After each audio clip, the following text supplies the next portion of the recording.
Si on devait faire un versus Schwarzenegger et Stallone niveau série, Stallone gagnerait largement. Salut les cinéphiles de l'extrême et bienvenue pour cette nouvelle critique à l'arrache où je vais vous parler de Fubar, la nouvelle série Netflix avec Arnold Schwarzenegger. Et cette série, c'est un peu ce genre de série croisière où tout va bien, tout se passe bien, et puis à la fin, tu sais pas pourquoi, il y a un peu de houle et tu te dis « Oh là là, on va avoir un iceberg dans la saison 2 !» Sauf qu'en fait, le seul truc glacé qui va t'arriver dans la gueule, c'est un petit thé pour reprendre ta croisière tranquillou. Mais avant d'aller plus loin, il faut que je vous parle du nouveau CAC 3D animation et pour l'occasion, je vais vous filer un code promo, donc restez bien jusqu'à la fin. Merci Christian Mallet. Et je précise que ce n'est pas une vidéo sponsorisée, il n'y a aucun contrat, j'ai juste envie de donner de la visibilité au nouveau CAC 3D parce que Chris, c'est un copain. Alors un CAC 3D, c'est une encyclopédie de figurines et de produits dérivés en tout genre, où on a de multiples informations comme le prix, la matière, le sculpteur et bien d'autres informations. Par exemple, on a l'estimation pour éviter les arnaques. C'est la première édition dédiée uniquement à l'animation et je peux vous dire que quand on le feuillette, on a envie d'acheter plein de choses. Il y a du Disney, du Tex Avery, du Looney Tunes, du DreamWorks, des séries animées de super-héros. D'ailleurs, en juin, on aura le CAC 3D DC Comics qui va sortir, donc je vous en reparlerai. Et on a différentes marques comme Jolton Giant, Pixie, Pop Culture Shock, et bien d'autres. C'est plus de 800 objets référencés. Pour les fans de films et séries d'animation, c'est l'encyclopédie idéale. Et pour les fans de Disney, encore plus parce qu'il y en a énormément. Pour plus de détails sur les CAC 3D, je vous laisse regarder mes vidéos précédentes. Et j'ai un code promo pour vous. Avec Morgan-CACE, vous avez 10% de remise sur tout le site durant tout le mois de juin. Ce qui inclut 10% sur les figurines qui pour certaines me font de l'œil. Tiens bah d'ailleurs, la figurine d'Il était une fois dans l'espace que vous pouvez acheter à 389 €, bah elle est dans le catalogue. Vous avez donc toutes les informations qu'il vous faut pour cette figurine. Et vous l'avez peut-être remarqué, sur sa fiche, il n'y a pas d'estimation, tout simplement parce que la figurine date de 2022. Donc pour l'instant, elle n'a pas encore évolué au niveau de la cote, elle est toujours vendue au prix de base. Bref, je vous laisse profiter du code promo Morgan-CACE sur tout le site. Et maintenant, on va parler de Fubar. Alors Fubar, qu'est-ce que ça donne? Tout d'abord, je vais vous raconter un petit peu l'histoire si vous n'avez pas vu la série. C'est tout simplement un vieux de la CIA qui part à la retraite, sauf que sa dernière mission c'est sauver une jeune femme, et puis cette jeune femme c'est tout simplement sa fille qui elle aussi bosse à la CIA, donc ils se montent depuis des années à tous les deux, et ils vont devoir faire équipe. En début de vidéo je vous disais que cette série c'était style une croisière, et c'est exactement ça, c'est-à-dire que tu regardes cette série et t'es là, tu fais ok, bon je passe un moment, mais sans plus quoi, et tu te dis pourquoi faire une série de quasiment 8 heures pour un truc qui aurait pu tenir sur 2 heures, même moins. Parce que le problème de cette série, c'est déjà que c'est censé être de l'action, de l'espionnage, et finalement, en termes d'action, en termes de réalisation, c'est mou, on se fait chier. Et en fait, la réalité de cette série, c'est que c'est pas de l'espionnage, c'est un soap. L'élément central de cette série, ce n'est pas l'espionnage, ce n'est pas l'action, c'est la relation entre les personnages. Alors à la rigueur, je n'aurais rien contre ça, sauf que globalement, ça tourne en rond, et en plus de ça, les personnages sont des archétypes. C'est-à-dire que à la rigueur, on a peut-être Schwarzenegger et sa fille, c'est légèrement étoffé, mais tous les autres sont des archétypes, voire stéréotypes. On a le beau gosse qui enchaîne les meufs, agent secret, mais on fait un peu genre oh là là, tu sais, j'ai un cœur au fond de moi, ça me plaît pas d'embrasser des femmes tout le temps et de leur dire que je les aime alors que c'est pas vrai. Développement incroyable sur le personnage. Après on a aussi le cas typique du sidekick qui est un geek et qui est pas balèze en espionnage et tout, enfin qui est lui balèze sur les ordinateurs, vu et revu. Seul intérêt de ce personnage, c'est les petites références geek que tu comprends parce que quand il te parle du premier comics de McFarlane et qui fait une association ou en tout cas une comparaison entre le premier comics de Todd McFarlane et sa copine, bah tu comprends parce que Todd McFarlane, c'est vrai que sur Spider-Man, ça a été un renouveau et dans les comics de manière globale, le mec a apporté un truc incroyable. Donc tu comprends cette référence. Mais au-delà de ça, au-delà de faire des références sans fin, il a aucun intérêt ce personnage. Aucun personnage n'a de développement en dehors de Schwarzy et sa fille.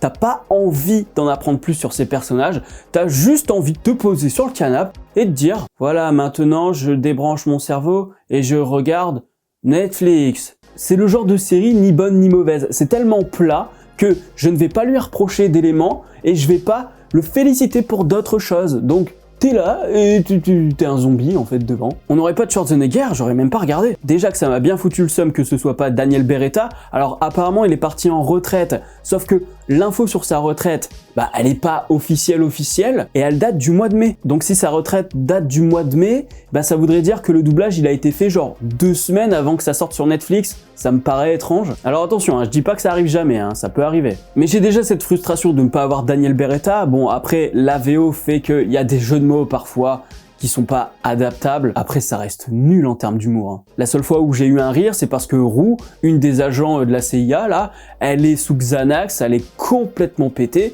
C'est le seul moment où vraiment je me suis dit, ah, c'est rigolo. Mais même en termes de mise en scène, l'humour est pauvre. Par exemple, à un moment, on tire au bazooka par erreur.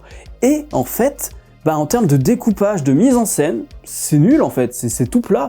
On aurait pu faire quelque chose de plus impactant pour vraiment travailler les rires là, pour avoir le fou rire, pour avoir une belle surprise. Genre, je sais pas, un gros plan sur pouf, elle appuie sur le bouton, et puis pouf, la camionnette explose, et puis pouf, gros plan, genre oups. Enfin, il y a des éléments de langage cinématographique pour l'humour qui auraient pu fonctionner, mais qu'on n'applique pas. C'est vraiment genre du travail à la chaîne, c'est ce qu'on a habituellement sur Netflix, c'est pas de la grande mise en scène. Par exemple, en termes d'humour sur Netflix, je vous avais parlé de la série Seul face à l'abeille avec Rowan Atkinson, et là pour le coup, bah oui, il y avait du gag, visuellement c'était intéressant, ça se répondait bien au niveau des plans, du montage, du chant contre chant, etc.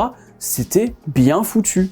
Et en plus, il fallait vraiment que ce soit bien foutu parce que il y a très peu de dialogue chez Rowan Atkinson, ça c'est pas nouveau. Foubar, c'est juste une machine à fric. C'est globalement tous les éléments que t'as déjà vus dans d'autres films d'espionnage, et même des éléments qui sont habituels dans les films d'espionnage, tu les as pas ici. Par exemple, je pense souvent aux gadgets. Dans les James Bond, par exemple, t'as souvent des gadgets.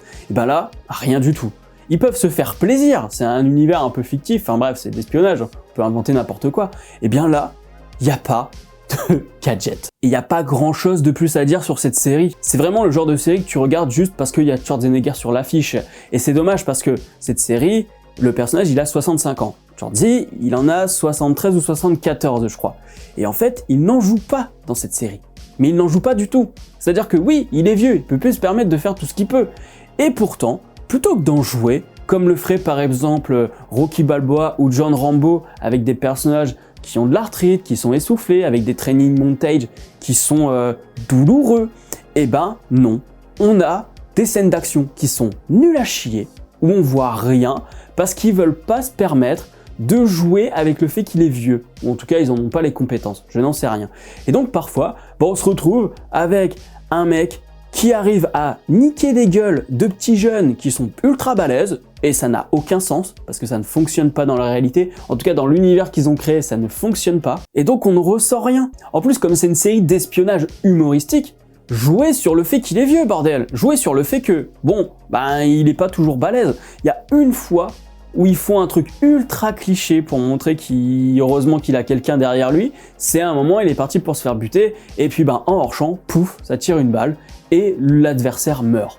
C'est du vu et revu, du genre fais attention derrière toi, il fait pas attention, son coéquipier l'aide et il dit ah, t'as besoin de quelqu'un, t'as vu? Ultra cliché, je n'en peux plus de ces clichés à la con. Il aurait fallu tout simplement montrer un héros vieillissant à qui ça ferait potentiellement chier que sa fille soit meilleure, parce qu'il y a un petit problème d'ego. Voilà, ça aurait été intéressant. Mais non, c'est juste « Oh là là, tu te comportes comme quand t'avais 15 ans, tu vas aller au coin. » Franchement, vous saoulez, et puis en plus ça tourne en rond avec ces histoires de cul, là. Je l'aime pas, je l'ai embrassé, je l'ai pas embrassé. Oh là là là là là là. Elle a le cul entre deux chaises, cette série. Elle a le cul entre la série Teen Movie pour le public Netflix, avec... Ah je l'aime plus, oh là là, mon papa il est vraiment vilain avec moi, je vis la même chose à la maison, oh Schwarzenegger il est vraiment vilain, oh là là, on dirait trop mon père. C'est pas pour rien qu'il lui dit qu'elle se comporte comme une gamine de 15 ans parfois. Et de l'autre côté, tu as le côté Schwarzenegger pour les vieux Netflix, voilà, pour les parents qui eux vont avoir leur gamine de 15 ans qui font « Ouais papa, tu ressembles trop à Schwarzenegger » et le papa il va faire « Ah trop bien, je suis comme Schwarzenegger, ça me fait bander ». Du coup ça fait un mélange un petit peu bâtard et tu te dis bon, je sais pas pour qui c'est, certainement pour personne. Ah oui, j'avais oublié aussi, j'ai vu l'incision intercostale la plus pétée au monde, c'est-à-dire que là, pour des soucis de censure, c'est-à-dire qu'on veut faire du tout public, donc il n'y a pas trop de sang et tout, et là il y a un truc totalement débile. Alors déjà, il y a le fait qu'on n'ait pas de sang, machin, ok, voilà, c'est ok, il n'y a pas de blessure, on voit pas l'incision, je peux comprendre. Par contre, quand on fait ça avec un canif sur lequel on a mis nos doigts, d'abord le désinfecter avec soit une flamme de briquet, soit avec de l'alcool, mais tu n'as pas d'alcool, donc tu fais ça au briquet, ok. Normalement, t'es censé le faire. Et ensuite, quand tu fais ton incision avec ton couteau tout pourrave, là, faut peut-être quand même relever le t-shirt, faut pas faire sur le t-shirt. J'ai jamais fait d'incision intercostale, hein, mais c'est la base. Surtout que cette série, elle répond au code de l'actionneur, et un de ces codes, c'est déshabiller le héros avec une excuse toute pétée. À un moment, ça va être, par exemple, ils sont dans les toilettes, et puis le héros doit donner sa chemise à la fille de Schwarzy. Donc, il doit se déshabiller, il est ultra gaulé. Bah voilà, ça donne une excuse pour voir le corps musclé. On le filme mal, c'est sûr, mais au moins ça répond au code. Et donc là, avec cette histoire d'incision, voilà, j'y reviens. Eh bien cette histoire d'incision, c'était le moment de lui faire retirer son maillot, hein, pour voir ses gros biscottos. Eh ben non, on préfère faire une incision au-dessus du t-shirt. C'est complètement débile. Et si j'ai une note à lui donner sur Captain Watch, ce sera j'aime un peu parce que voilà, bon, c'est vrai que j'ai passé 8 heures là-dessus, hein, ça fait chier, mais d'un autre côté, j'ai pas passé un mauvais moment, j'ai juste dit ok, on est parti pour une croisière, c'est d'une tristesse. Bref, je pense que j'en ai terminé avec Fubar. Si la vidéo vous a plu, n'hésitez pas à mettre un pouce bleu, à la partager sur les réseaux sociaux, puis à me dire en commentaire si vous avez vu la série, si vous allez voir la saison 2, parce qu'il va y avoir une saison 2 si elle marche bien. Je pense que je la regarderai, mais sans plus quoi. Abonnez-vous à la chaîne si ce n'est pas encore fait, et n'oubliez pas d'actionner la cloche pour être alerté des prochaines vidéos. Quant à moi, je vous dis à la prochaine sur la toile. Salut!